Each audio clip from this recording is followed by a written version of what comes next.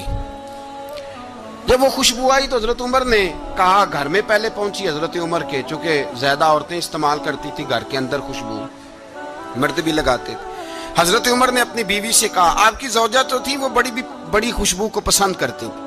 حضرت عمر نے اپنی زوجہ سے کہا کہ خوشبو لاؤ, میں نے ایک عورت کی ڈیوٹی لگائی ہے, وہ خوشبو تول کے نا تو بھائیسا برابر صحابہ میں بانٹ دے گی. تو آپ کی زوجہ کہنے لگی, کسی بی بی کی ڈیوٹی لگانے کی کیا ضرورت تھی, میں جو موجود تھی میں بانٹ دیتی ہوں تول کے بھائیسا برابر. آپ نے فرمایا نہیں تو رہنے دے, وہ فلانی بی بی بانٹے گی. کہا حضور میں نے بھی بانٹنی ہے, میرے پہ کچھ حق ہے؟ آپ نے فرمایا نہیں, تو تفصیل نہ پوچھ, تو خوشبو دے دے, کوئی اور بانٹے گی. خاتون خانہ تھی نا, کہنے لگی نہیں مجھے بھی آج آپ کو بتانا ہی پڑے گا کہ کوئی جو بانٹ سکتی ہے تو میں کیوں نہیں بانٹ سکتی.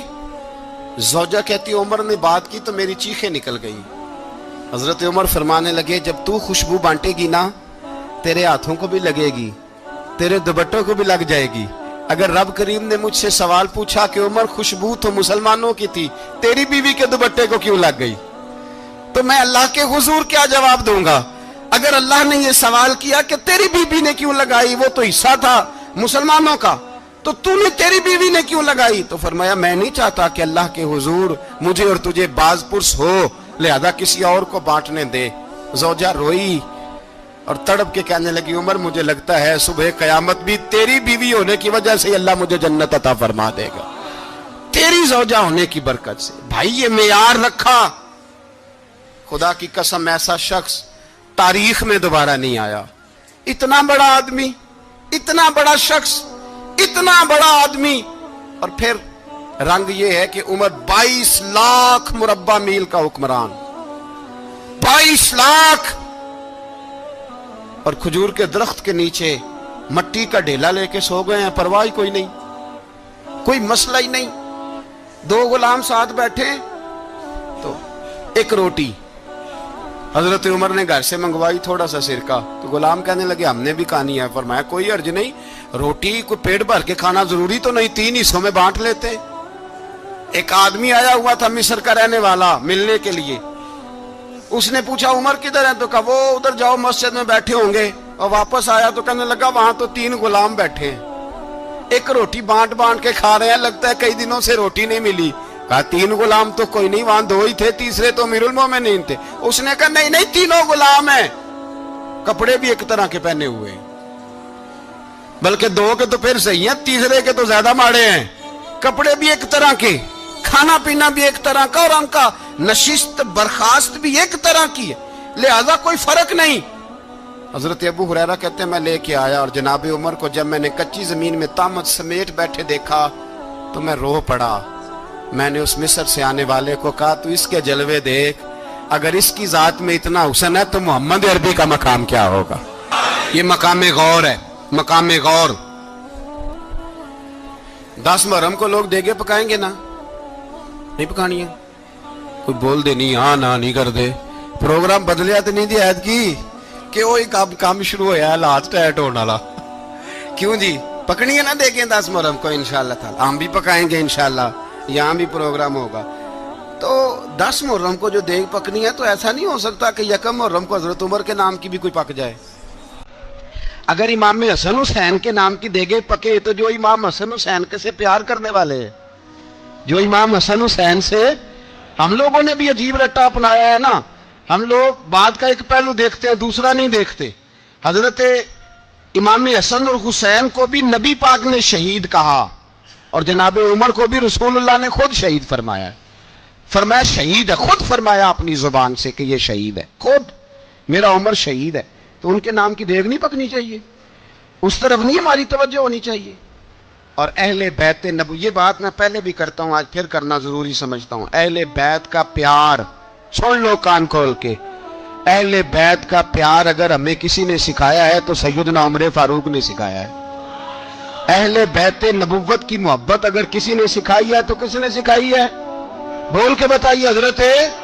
حضرت عمر نے اہل بیت کا پیار ہمیں حضرت عمر نے بول کر کے سکھایا ہے۔ بھائی یاد رکھیں، کسی کی طاقت نہیں تھی دم مارنے کی حضرت عمر کے سامنے، طاقت ہی نہیں تھی۔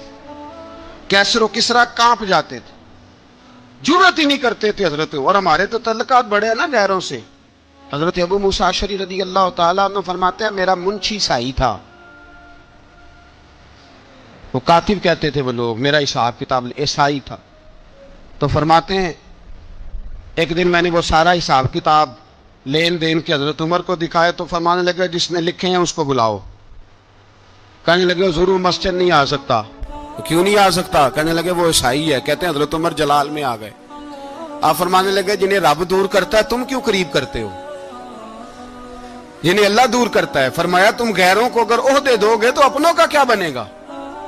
اگر تم غیروں کو عہدے دو گے تو اپنوں کا۔ یہ سوچ ہے جو آج برما کے مسلمانوں کے لیے بھی ضروری ہے۔ کہا اگر تم غیروں کو عہدے دو گے تو اپنوں کا۔ ہم نے غیروں کو عہدے دیے تو دیکھا نا اپنے کس طرح کاٹے جا رہے ہیں۔ غیروں کو جو عہدے دے دیے یارانے سارے غیروں سے، روز دعویٰ ہوتا ہے چین ہمارا سجن ہے، چین ہمارا دوست ہے۔ او بھائی دوست ہے تو اس سے کہو نا کہ برما تو تمہاری ایک چھوٹی سی ریاست ہے، چین کے بغیر تو وہ سانس بھی نہیں لے سکتا۔ اس کو کہو نا اس حکومت پہ دباؤ ڈالے۔ لیکن ہم لوگوں نے غیروں کو عہدے دیے تو اپنے پس گئے۔ حضرت عمر کہتے تھے ذمہ کا ہم ادب کریں گے، ذمہ کافر کا ہم، ایسا کافر جو مسلمان ریاست کو قبول کرے، بدامنی نہ پھیلائے۔ ایک آدمی کو آپ نے دیکھا آنکھوں سے نابینا ہے اور بھیک مانگ رہا ہے، تو حضرت عمر کو نظر آ گیا۔ فرمایا کون ہو؟ اس نے کہا میں یہودی ہوں۔ فرمایا بھیک کیوں مانگتے ہو؟ کہا جب تک تندرست تھا مسلمانوں کو جزیہ دیتا تھا، بوڑھا ہو گیا ہوں کیا کروں؟ حضرت عمر نے گھوڑے کی پشت پہ بٹھایا، کافر کو گھوڑے کی پشت پہ بٹھایا اور بٹھا کے مدینے لائے۔ حضرت علی شیر خدا وزیر خزانہ تھے۔ فرمایا علی اس کا وظیفہ جاری کرو۔ کہا یہ کون ہے؟ فرمایا یہ یہودی ہے لیکن یہ ہمیں جزیہ دیتا رہا، بوڑھا ہو گیا بیچارہ، بھیک مانگنے پہ مجبور ہے، ہماری حکومت کے اندر رہتا ہے، اس کا پورا وظیفہ جتنا خرچہ اتنا وظیفہ لگاؤ۔ حضرت علی کہتے ہیں میں وظیفہ لگا رہا تھا اور وہ میرے نبی کا کلمہ پڑھ رہا تھا، وہ رسول اللہ کا کلمہ پڑھ رہا تھا۔ یہ مزاج، یہ نہیں کہ کافر۔ حضرت عمر نے گورنروں کو خط لکھے تھے کہ زبردستی کسی کو مسلمان نہیں کرنا، جہاں ان کی عبادت گاہیں بنی ہو گرانی نہیں، کوئی مندر کوئی گرجا ضائع نہیں کرنا۔ اسلام سب کو جینے کا موقع دیتا ہے، پر بے ایمانوں ظالموں بدذاتوں تمہیں یہ کہتا ہے کہ ہم تمہیں جینے کا موقع دیتے، تم بھی مسلمانوں کو جینے کا موقع دو۔ یہ جہاں بستے ہیں جہاں رہتے ہیں انہیں وہاں جینے کا موقع دو، انہیں بھی اللہ اکبر کہنے کا موقع دو، انہیں بھی قرآن پڑھنے کا موقع دو، انہیں بھی رسول اللہ پر درود پڑھنے کا موقع دو۔ ہمارے ملک میں عیسائی اپنی مرضی سے کھلے عام تبلیغ کرتے ہیں، یہاں تو چینل چلائے ہیں عیسائیوں نے۔ کسی مذہبی جماعت نے کبھی جلوس نکالا ہے کہ عیسائیوں کا چینل بند کرو؟ بولے نکلا ہے کہ نہیں نکلا؟ کتنے ظلم کی بات ہے۔ ہم جب غیر کو اتنا تحفظ دیتے ہیں، اتنا تحفظ دیتے ہیں، ہم نے دیکھا ہے مجھے بیسیوں لوگوں نے عید پہ ٹیلی فون کیے کہ عیسائیوں کو قربانی کا گوشت دے لیں، مجبور ہیں جی، دروازے پہ آ گئے ہیں، ہمارے کام کاج کرتے ہیں۔ بیسیوں لوگ، عام آدمی کے دل میں ان کا اتنا جذبہ ہے، وہ مسائل کا بیان کرنا ایک علیحدہ بات، لیکن ہمارے دل کافر کے حق میں بھی نرم ہو جاتے ہیں۔ تم کس قدر زیادہ بے ایمان ہو اور کفر کس قدر زیادہ ذلیل ہو گیا ہے کہ مسلمان کے حق میں نرم ہوتا ہی نہیں۔ اور اس سے بڑے ذلیل وہ ہیں جو ان ذلیلوں کے سپورٹر ہیں، وہ کسی عرب ملک کے حکمران ہو یا کسی اور جگہ کے، وہ بڑے ذلیل ہیں جو ان ذلیلوں کے سپورٹر ہیں، جو برما کی بچیوں کے قتل پر اپنی حکومتیں چمکا رہے ہیں۔ انہیں شرم نہیں آتی، اس قدر مسلمان تڑپا ہے لیکن ان بے غیرتوں کو ذرا ہوش نہیں آئی۔ اور یہ ان کے کماش، ان کے دلال جو ہر جگہ ان کی سپورٹ کر کے اپنی حکومتیں قائم کرتے ہیں، بے ایمانوں کو پتہ نہیں کہ کب ان پر اللہ کا عذاب اترے گا اور کس طرح ان کے پرخشے اڑیں گے۔ تمہیں اپنی ذلت اور رسوائی نظر نہیں آ رہی کہ زمین کس طرح تمہارے لیے تنگ ہو گئی ہے؟ اس سے زیادہ اور تمہاری رسوائی کیا ہوگی؟ ڈرو اللہ سے، اور یہ تو دنیا کا عذاب ہے۔ ان بطش ربک لشدید، میرا رب کہتا ہے قیامت تو قائم ہونے دے، اتنا سخت تیرے رب کی پکڑ ہے اتنی کسی دوسرے کی ہو سکتی؟ یاد رکھیں اور تھوڑا احتیاط کریں۔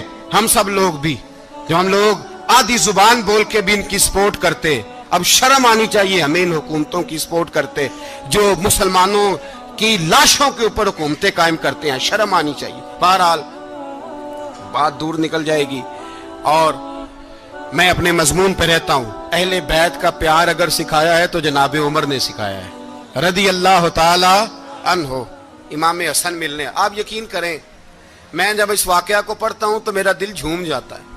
میں کہتا ہوں یار ڈاڈا ہونا اپنی جگہ پہ، عشق ہونا اپنی جگہ پہ، انسان کا باوقار ہونا اپنی جگہ، جہاں کھڑے ہونا تھا وہاں یہ کھڑے ہوتے تھے اور جہاں جھکنا تھا وہاں یہ ان لوگوں میں اقبال نے کہا تھا تیری نگاہ ناز سے دونوں مراد پا گئے، عقل غیاب و جستجو، عشق حضور و اضطراب۔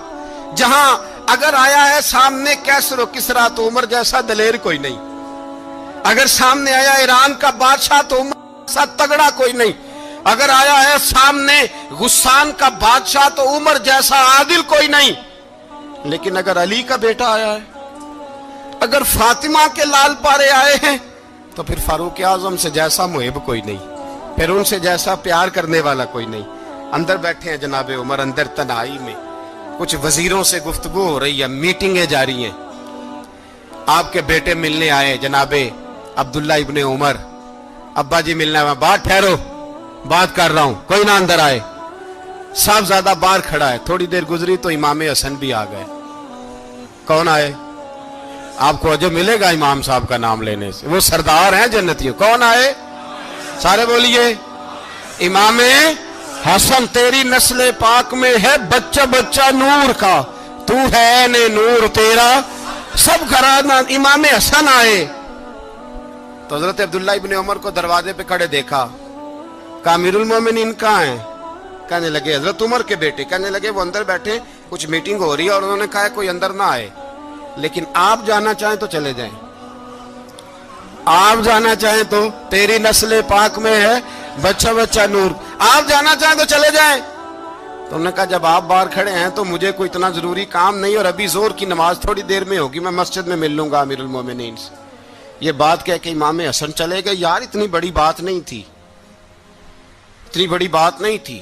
وہ میرے استادوں کا بیٹا بھی آئے تو کہا ٹھیک ہے جی وہ سوئے ہوئے ہیں، کوئی غرض نہیں یار میں ٹھہر کے آ جاؤں گا، کوئی بڑی بات نہیں تھی، دیکھا جائے تو بڑی بات نہیں تھی، پر بات بہت بڑی تھی اس لیے کہ یہ خالی حسن نہیں، یہ حسن ابن علی ہے، یہ حضرت فاطمہ کے لخت جگر۔ حضرت عمر باہر نکلے، عبداللہ ابن عمر سے پوچھا کوئی آیا تو نہیں؟ تو کہا حضور امام حسن آئے تھے۔ تو کہا پھر شہزادے کو اندر کیوں نہیں بھیجا؟ کہا میں نے کہا تھا۔ وہ کہنے لگے اگر امیر المومنین مصروف ہیں تو میں ظہر میں مل لوں گا۔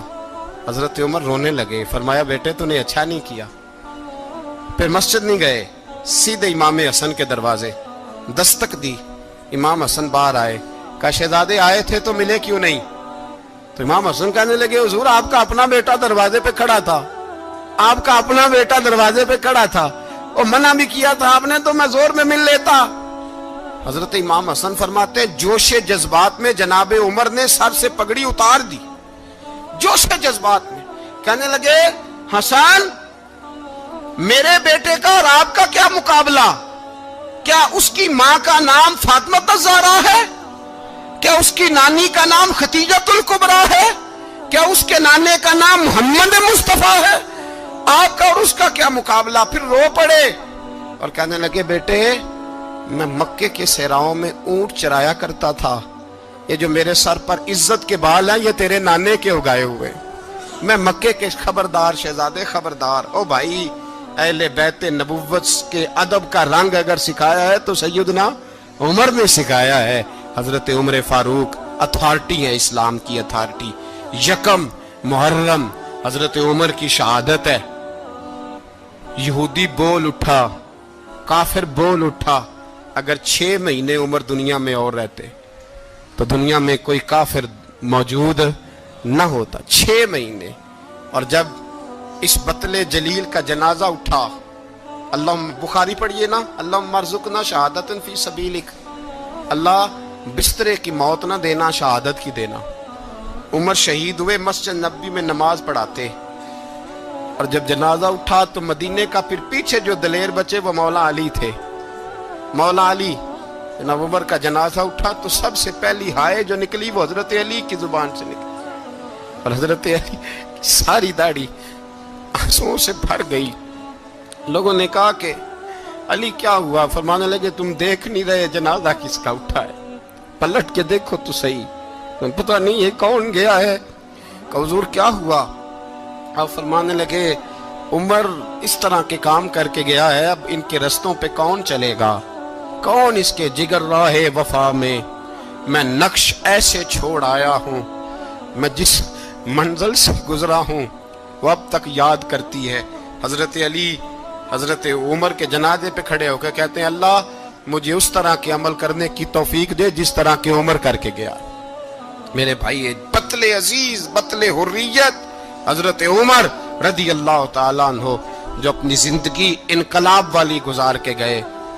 عمر جب دنیا سے گئے تو 80 دینار کا قرضہ تھا, 22 لاکھ مربع میل کا حکمران, اور اپنے بیٹے سے کہنے لگے بیٹے کوشش کرنا تیرے خاندان والے مل کے میرا قرضہ اتار دے, میری قبر پہ بوجھ نہ رہے, اور اگر خاندان والے مدد نہ کریں تو میرے دوستوں سے بات کرنا, وہ مدد نہ کریں تو پھر علی سے بات کرنا.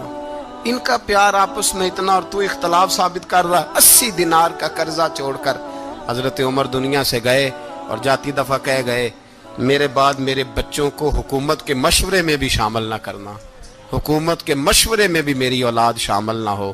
اتنا بڑا شخص اتنا بڑا رنگ دے کے یکم محرم کو جب عمر فاروق کا وصال ہوا تو بیٹے سے کہنے لگے اماں عائشہ سے جا کے کہو میرا بھی نبی پاک کے روزے میں دفن ہونے کو دل کرتا ہے. ایک قبر کی جگہ ہے اماں جی نے اپنے لیے رکھی ہے, بخاری یا بخاری.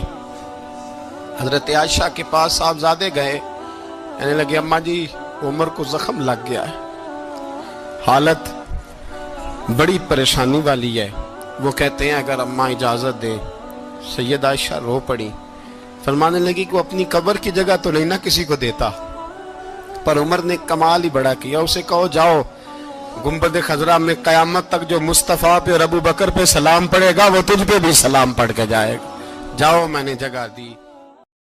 اور اگر آپ نے ابھی تک ہمارا چینل سبسکرائب نہیں کیا تو فوراً سبسکرائب کیجئے, ساتھ ہی بیل آئیکن پر کلک کریں تاکہ مزید آنے والی حضرت عمر بن عاص رضی اللہ تعالیٰ عنہ نے مصر خود فتح کیا تھا,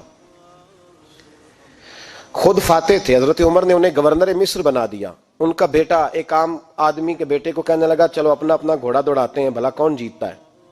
گھوڑے دوڑے, عام آدمی کا بیٹا جیت گیا. گورنر صاحب کے بیٹے نے درہ اٹھایا اور درہ اٹھا کر کے اس جیتنے والے غریب آدمی کی کمر پہ درے مارے. اس کو جب درے لگے تو بیٹے نے گھر آ کے باپ کو اپنی لہو لوہان کمر دکھائی. باپ کے دل میں بڑی قدر ہوتی ہے اولاد کی. درجے تو لوگ ماں کے بیان کرتے رہتے ہیں لیکن جتنا باپ پیار کرتا ہے اس کا بھی تقاضا کوئی کر نہیں سکتا. والد نے جب دیکھا نا لہو لوہان ہے گردن تو والد چیخے روئے, اور پھر پتہ نہیں اگلے 1.5 منٹ میں اس بچے کے والد کو کیا ہوا, اس نے آنسو پونچھے اور بیٹے کو کہنے لگا میرے گھوڑے کے پیچھے بیٹھ. کہا کدھر جانا ہے؟ فرمانے لگے یہ ظلم کا دور نہیں یہ عمر کا دور ہے. ہاں ایسی بات ہے کوئی جو مرضی کر جائے, بیٹھ میرے گھوڑے پہ. آدھی رات کے وقت پہنچے مدینے اور باہر جا کے وہ آدمی پکارنے لگے, کہنے لگے عمر باہر آؤ, نکلو خوابگاہ سے. جب غریبوں پہ ظلم ہو تو پھر حکمرانوں کو سونے کی اجازت نہیں ہوا کرتی. باہر آؤ. فاروق اعظم آدھی رات کو اٹھ کے آئے, کیا ہوا؟ کہا عمر دیکھ یہ بیٹا جو میں نے اپنے منہ کے نوالے کھلا کھلا کے پالا ہے, ذرا میرے لال کی پشت دیکھ, تیرے دور حکومت میں یہ حال ہوگا. حضرت فاروق اعظم نے کہا جاؤ بلا کے لاؤ فاتح مصر کو. حضرت عمر بن عاص بیٹے سمیت آئے. جناب فاروق اعظم فرمانے لگے مجمع میں کھڑا کر کے, فرمایا کیوں مارا تو نے اس کو؟ گردن جو گئی. فرمایا تو گورنر کا بیٹا تھا اس لیے مارا ہے؟ اس غریب آدمی کے بچے کو کہا درے پکڑ اور گورنر کے بیٹے کو اس کے سامنے مار, اور اتنے مار کے اسے سمجھ آئے. جب اس کو درے لگ رہے تھے تو لوگ دیکھ رہے تھے. تھوڑی دیر گزری تو حضرت سیدنا عمر فاروق رضی اللہ تعالیٰ عنہ نے فرمایا گورنر مصر کو بھی سزا دو, اس کے کپڑے اتروا کے اسے ٹاٹ کا لباس پہناؤ. لوگ کہنے لگے حضور گورنر صاحب کی کیا غلطی؟ سنو اور یاد رکھنا. حضرت فاروق اعظم کہنے لگے اس بچے کے دل میں بات ڈالی کس نے کہ تو گورنر کا بیٹا ہے؟ کس نے بات ڈالی کہ تو چودھری کا بیٹا اور باقی کمی ہوتے ہیں؟ کس نے سکھایا اسے؟ وہ طاقتیں بھی ہم کچھ لیں گے جو سکھاتی ہیں کہ فلانا بڑا ہے فلانا چھوٹا ہے.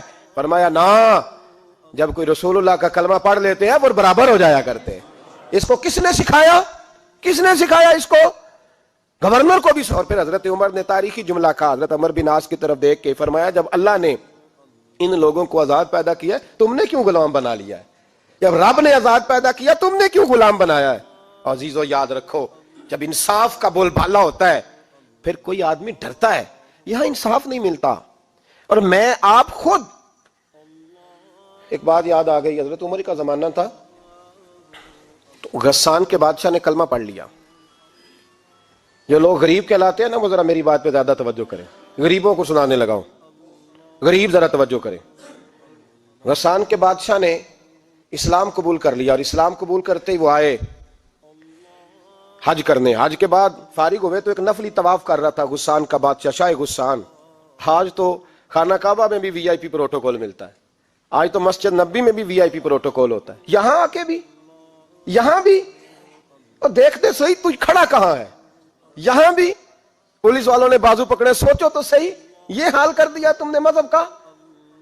طواف کعبہ ہو رہا ہے اور غسان کے بادشاہ نے جبہ پہنا ہوا ہے باریک اور لمبا. وہ طواف کعبہ کر رہا تھا تو ایک غریب آدمی کا پیر اس کے جبے پہ آ گیا. جب پیر آیا تو اس نے پلٹ کے غریب کے منہ پہ تھپڑ مارا. جب تھپڑ مارا تو اس غریب نے سیدنا فاروق اعظم کی عدالت میں مقدمہ کر دیا. کہا بادشاہ نے تھپڑ مارا ہے. حضرت عمر فاروق رضی اللہ تعالیٰ عنہ نے بادشاہ کو بلایا. فرمایا تو نے اس غریب کو مارا ہے؟ کہا جناب اس نے پیر رکھا تھا. تو فرمایا پیر رکھا تھا تو کیا ہو گیا؟ تو نے کیوں لمبا جبہ پہنا تھا؟ تجھے سمٹ کے چلنا چاہیے تھا. کہا میرے لیے حکم کیا ہے؟ حضرت عمر کہنے لگے یہاں اسے رات میں راضی کر لے، ورنہ صبح اسی جگہ اسی کونے میں خانہ کعبہ کے سائے میں وہ غریب تیرے منہ پہ تھپڑ مارے گا اور تجھے تھپڑ کھانا پڑے گا. غریبوں سنو سنو، ساری رات وہ غسان کا بادشاہ غریب کی منت کرتا رہا تو راضی ہو جا. غریبوں تم سے شکوہ ہے، تم 2-4 لاکھ پہ راضی ہو جاتے ہو. غریبوں تم سے شکوہ ہے، تم انصاف ہونے نہیں دیتے. غریبوں تم تھوڑی تھوڑی بات پہ مطمئن ہو جاتے ہو. تھوڑی تھوڑی بات، جتنے غریب تن ہیں لباسوں سے دور دور اتنی ہی چادریں میں مزاروں سے چھین لوں، اور جتنے غریب گھر ہیں اجالوں سے دور دور اتنی ہی روشنی میں ستاروں سے چھین لوں. اتنی تو ہمتیں ہو میری کم سے کم بلند کہ شاہوں کے تاج فقط اشاروں سے چھین لوں. تمہاری زیادتی ہے، تم نے ظلم پروان چڑھایا ہے. جب تم چودھری کے کہنے پر ایم این اے کے کہنے پہ راضی ہو جاتے ہو، تم انصاف ہونے نہیں دیتے. ڈٹنا سیکھو، کھڑے ہونا سیکھو. جب اسے کہا نا راضی ہو جا تو وہ غریب کہنے لگا میں راضی ہو جاؤں اور کل تو کسی اور کو بھی تھپڑ مارے. فرمایا جتنی تیرے پاس دولت ہے لا کے قدموں میں رکھ. ہم دولتوں کی پرواہ اس لیے نہیں کرتے کہ ہم نے محمد عربی کا چہرہ دیکھا ہوا ہے.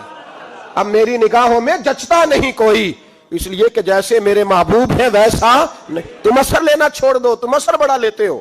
ہاں تمہارے اوپر چیزیں اثر انداز ہوتی ہیں، اس لیے انصاف نہیں ہوتا. ڈٹنا سیکھو، کھڑے ہونا سیکھو.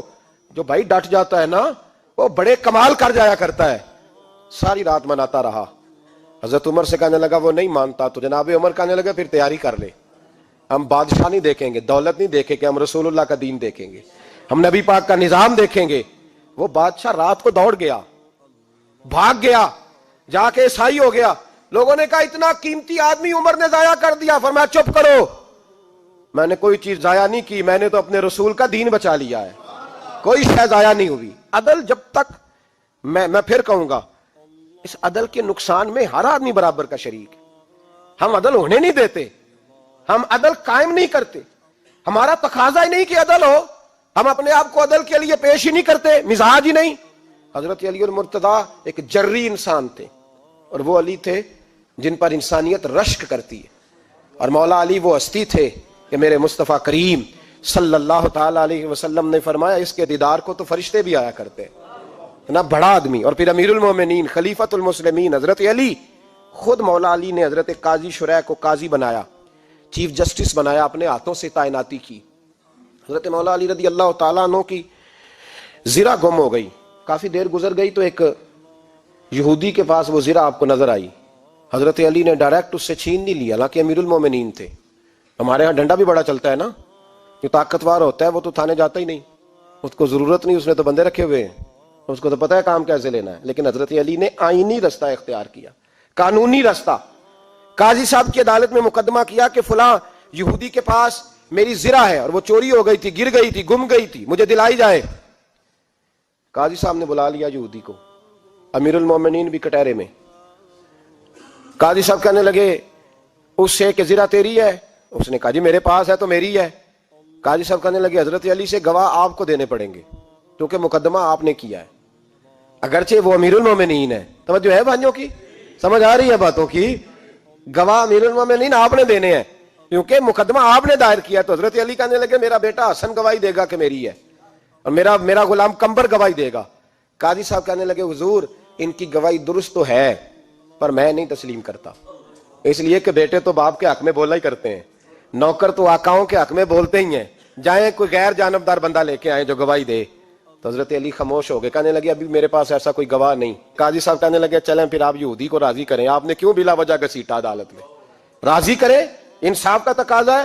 تو حضرت علی قریب گئے، کہنے لگے بھیا ناراض نہ ہونا، زرہ تو میری ہے، ناراض نہ ہونا، میں نے غلط مقدمہ نہیں کیا.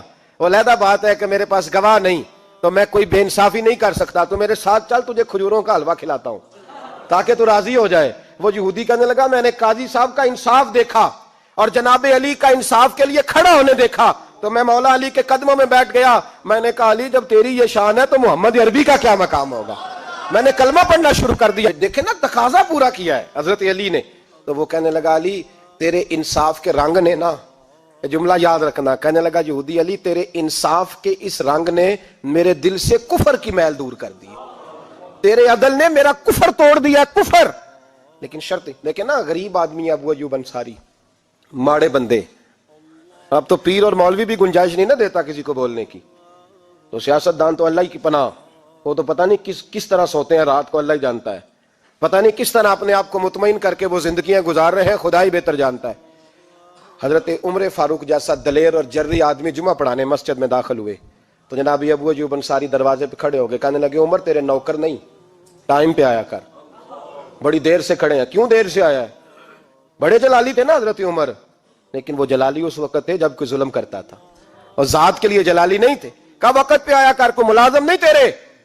تو سیدنا فاروق اعظم منبر پہ چڑھے اور فرمانے لگے اللہ ابو ایوب انصاری کا بھلا کرے، جب تک اس طرح کے لوگ موجود ہیں کوئی بادشاہ بگڑے گا نہیں، اللہ اس کا بھلا کرے، اس نے میری توجہ صحیح. اور پھر عمر رو پڑے، رو کے فرمانے لگے مسلمانوں معاف کر دو، غلطی کوئی نہیں، میرے پاس کرتا ایک ہی ہے، اور عبداللہ کی ماں نے وہ دھو کے خشک ہونے کو ڈال دیا تھا، غریب ہوں، کرتا دوسرا کوئی نہیں، تو وہ ذرا نا خشک ہونے میں آ کے دیکھ لو ابھی بھی گیلا ہے، مجھے معاف کر دو، میری غلطی نہیں ہے.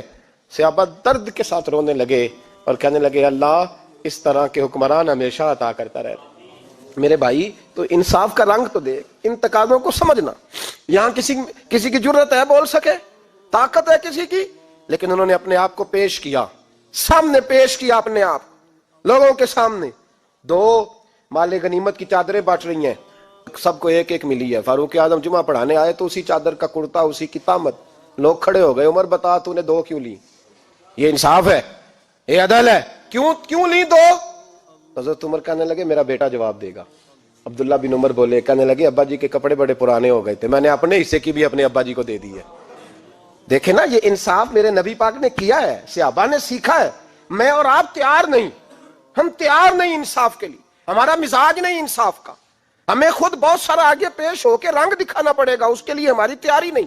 اس لیے ہم حکمرانوں کو گالی دے کے چپ کر جاتے ہیں، اس لیے ہم وکیلوں کے کہتے ہیں بکتے بڑا ہیں، جج بکتے، یہ باتیں کر کے ہم خاموش ہیں. ہم پیش نہیں کر پا رہے، ابھی تک ہم اپنے آپ کو کھڑا نہیں کر پا رہے کہ ہم سے مطالبہ کرو انصاف کا، کھڑا نہیں. حضرت سیدنا علی المرتضیٰ شیر خدا رضی اللہ تعالیٰ عنہ فرماتے ہیں بدر کے لیے جب جا رہے تھے تو سواری ایک تھی، سوار تین تھے، ایک سواری اور سوار تین. فرماتے ہیں نبی پاک صلی اللہ علیہ وسلم نے فرمایا تین کٹھے نہ بیٹھنا، دو بیٹھیں، سواریوں کو تکلیف ہوتی ہے. قربان جاؤں کیسا رسول دیا ہے جو جانوروں کے حقوق کا بھی خیال فرماتے ہیں صلی اللہ علیہ وسلم. فرمایا دو بیٹھیں. حضرت علی کہتے ہیں پہلے میں اور نبی پاک صلی اللہ علیہ وسلم بیٹھے، اور تیسرے ہمارے ساتھ ابو درداء رضی اللہ تعالیٰ عنہ. فرماتے ہیں جا رہے تھے بدر کے لیے، پہلے میں اور حضور بیٹھے، پھر نبی پاک اور ابو دردہ بیٹھے.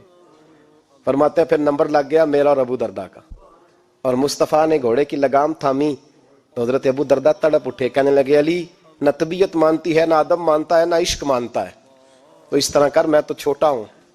آپ کہیے رسول پاک سے، آپ ہر لحاظ سے بڑے ہیں، آپ عرض کیجئے کہ حضور نہ ادب مانتا ہے، نہ عشق مانتا ہے، نہ پیار مانتا ہے، نہ تقاضا ہے، مہربانی کرے آ جائیں.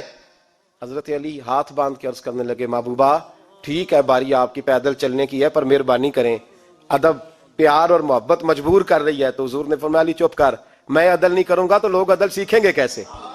اگر میں عدل نہیں کروں گا تو قوم سیکھے گی کیسے؟ مجھے عدل کرنے دے، انصاف کرنے دے. فرمایا چلنے دے مجھے پیدل، کچھ نہیں ہوتا. تقاضا عدل جب تک پورا نہیں ہوتا. آپ یقین کریں میرے اسا کہا کرتے تھے میں عدالت کو عدالت نہیں کہتا، کچہری کہتا ہوں، اس لیے کہ عدالت وہ ہوتی ہے جہاں عدل ہوتا ہے. یہاں تو حال یہ ہے، بتائیے وکیل کو نہیں پتا ہوتا کہ جو میرے پاس آیا یہ غلط آدمی ہے، وہ اس کی حمایت کرتا ہے کہ نہیں، اس کے ساتھ چلتا ہے کہ نہیں، جھوٹ کے ساتھ آخر تک لڑتا ہے کہ نہیں لڑتا. جو گواہ بن کے جا رہے ہوتے ہیں انہیں پتا ہوتا ہے کہ نہیں کہ ہم جھوٹے کی گواہی دینے جا رہے ہیں. تو پھر کیا سارا ظلم حکومتیں کر رہی ہیں؟ معاشرہ بھی تو اپنی ترتیب بدلے نا، لوگ بھی تو اپنا رنگ بدلے نا، لوگ بھی تو طبیعت بدلے نا. کون منتخب کرتا ہے انہیں ظالموں کو؟ عوام.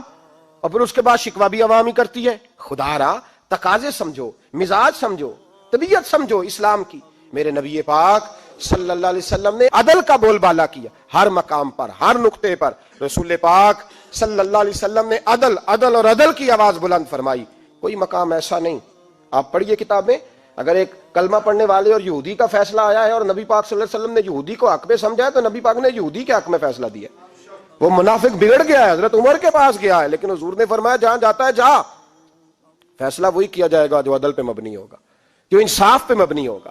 ہماری طبیعتوں کے اندر سے وہ جو جس سٹیج پہ کوئی بیٹھا ہے وہ وہاں بڑا ہے، وہ جہاں بیٹھا ہے وہ سلطنت کا مہاراجہ ہے.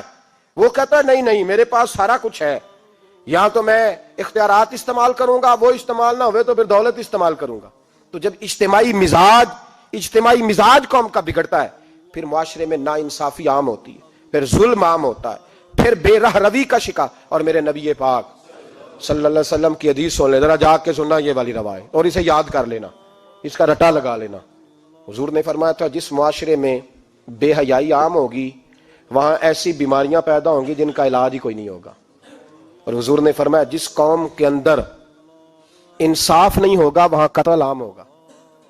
انصاف نہیں، جب تک مجرم کو سزا نہیں ملتی، جب تک مجرم کو سزا نہیں ملتی اتنی دیر تک لوگوں کے لیے وہ نشان عبرت نہیں بنتا، اتنی دیر تک لوگ باز نہیں آتے.